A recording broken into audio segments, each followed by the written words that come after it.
Alright, so today we have a review of the Joal Cat D5C in 1/50th scale.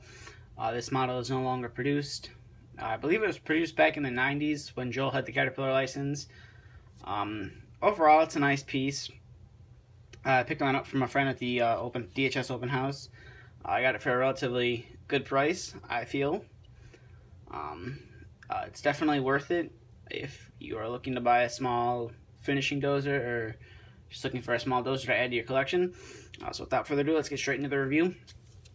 So starting off, it's a fairly simple casting, but for the time, it still was a nice piece and still is a nice piece. You do have some simulated mesh where your engine would sit inside of here. This would be to help air it out. You have a nice air cleaner. You do have a nice exhaust. Both are plastic. The exhaust is a little movable. The air cleaner not so much. And as you can see right there, you'd have a nice D5C decal. I believe they are stickers. I'm not 100% sure. This one looks like a sticker because I can almost, when you turn it, you can almost kind of see where it was cut. I believe the whole model actually has decals that are stickers, but that was common. Pretty common for models back then. Coming to the rear, fairly simple, but then again, I'm sure it was fairly simple on the real machine. You do have a nice cat decal right here. You have a nice simulated hitch right here.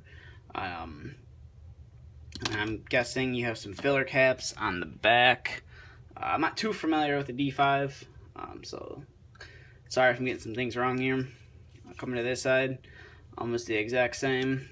Again, a nice D5 decal right there, cat decal right there. The operator's compartment, fairly simple, but it's still a nice model. As you can see, you have some simulated controls right here. I'm not sure how well you can see that, but you do have some simulated controls, and you have a black seat. There's kind of what it looks like from the front. I do believe these were made in a limited run, because as you can see, mine has a number on top. It's 1,427. I'm not sure how many they actually made, or if they're in a limited run or not. That's the number on top of mine. Functionality, it's fairly great. It's almost better than some of the newer models out there.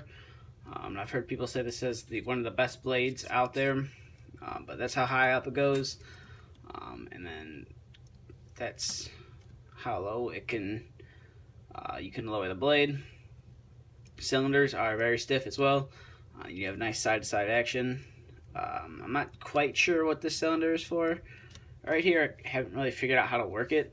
I'm not sure if it's meant to move or not. But if you want to see the front view, that's what it looks like. Turn to the right. Obviously, it's my left. But there you go. But if you were pushing that way, that would be to the left. That would be to the right. But overall, it's a nice model. If you're looking for a small dozer, I would highly recommend picking it up.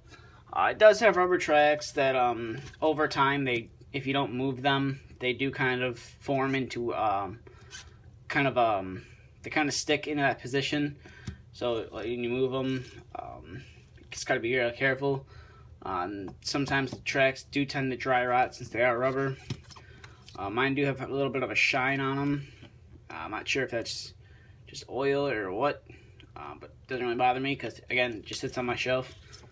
But overall, it's a nice model. I would highly recommend picking one up if you're looking for one. I'm not sure what they go for. I picked mine up for, I believe it was $40. And I truly do like this model. The detail is fairly simple, but for $40, I feel like I got my money's worth. I'm very happy with it as well. But that's just kind of about it for this little short review of a nice little small dozer. So thank you for watching. Feel free to subscribe. Feel free to follow us on Facebook and Instagram. Both links will be in the description. If you have any questions, feel free to ask. And as always, stay tuned for the next video to be uploaded.